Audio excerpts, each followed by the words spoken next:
Assalamualaikum warahmatullahi wabarakatuh. Perkenalkan, nama saya Dinda Mutiara Zahira dengan NIM akhiran 104 dari kelas 1C.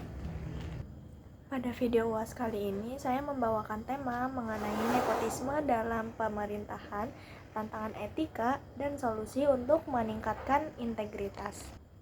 Kata nepotisme berasal dari bahasa Latin yaitu nepos yang berarti keponakan.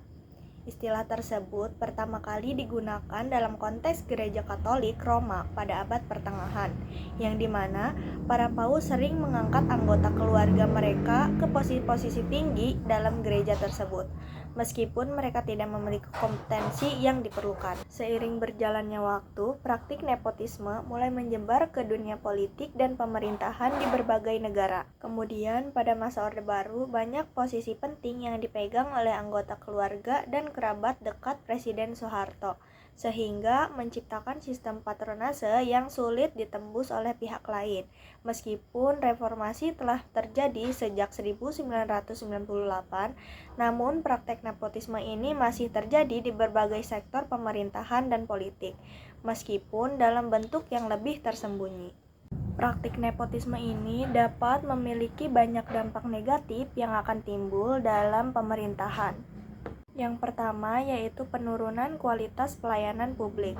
Praktik nepotisme dapat berpotensi menyebabkan penurunan sebuah kualitas pelayanan publik karena individu yang diangkat dan diberikan posisi penting tidak selalu memiliki kualifikasi yang memadai. Yang kedua yaitu meningkatnya potensi korupsi dan kolusi. Potensi nepotisme ini seringkali membuka celah bagi praktik korupsi dan kolusi dalam pemerintahan. Yang ketiga yaitu mengurangi moral dan motivasi aparatur negara. Ketika seorang pegawai merasa bahwa promosi atau kenaikan jabatan tersebut tidak bergantung pada kinerja atau kompetensinya, tetapi pada hubungan pribadi dengan pejabat tertentu, maka hal tersebut dapat menyebabkan penurunan semangat kerja.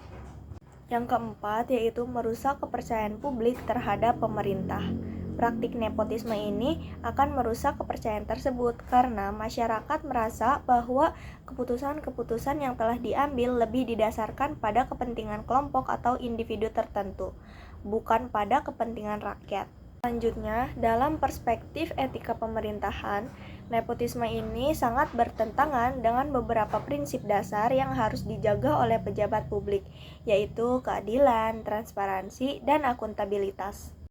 Untuk mampu mengatasi praktik nepotisme tersebut, diperlukan langkah-langkah yang jelas dan tegas, antara lain seperti yang pertama, yaitu reformasi sistem rekrutmen dan promosi.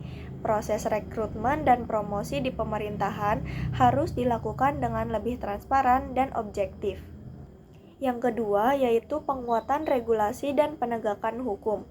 Regulasi yang melarang nepotisme harus lebih diperketat dan ditegakkan.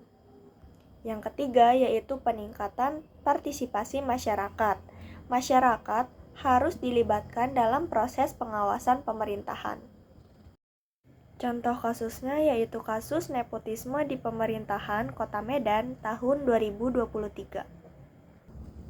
Salah satu contoh pengangkatan yang menjadi sorotan yaitu penunjukan seorang anggota keluarga dekat wali kota Kota Medan, yang sebelumnya tidak memiliki pengalaman atau pendidikan yang relevan dengan bidang pemerintahan.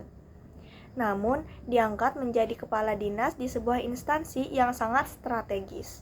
Misalnya, seorang saudara kandung dari wali kota Medan yang diketahui diangkat menjadi pejabat tinggi di Dinas Pekerjaan Umum, meskipun ia tidak memiliki latar belakang atau keahlian khusus dalam bidang infrastruktur. Nah, dampak negatif dari nepotisme di pemerintah Kota Medan tersebut yang pertama yaitu penurunan kualitas pelayanan publik. Yang kedua, yaitu mengurangi transparansi dan akuntabilitas. Jadi, kesimpulannya yaitu nepotisme merupakan praktik yang dapat merugikan pemerintahan karena dapat menciptakan ketidakadilan, merusak kualitas pelayanan publik, dan meningkatkan potensi korupsi. Meskipun ada upaya untuk mengurangi nepotisme tersebut melalui reformasi birokrasi dan regulasi, praktek ini masih sering ditemukan di berbagai tingkatan pemerintah di Indonesia. Untuk itu, diperlukan komitmen yang lebih kuat dari semua pihak, baik pemerintahan, aparat penegak hukum, maupun masyarakat, untuk dapat mengatasi dan memberantas nepotisme.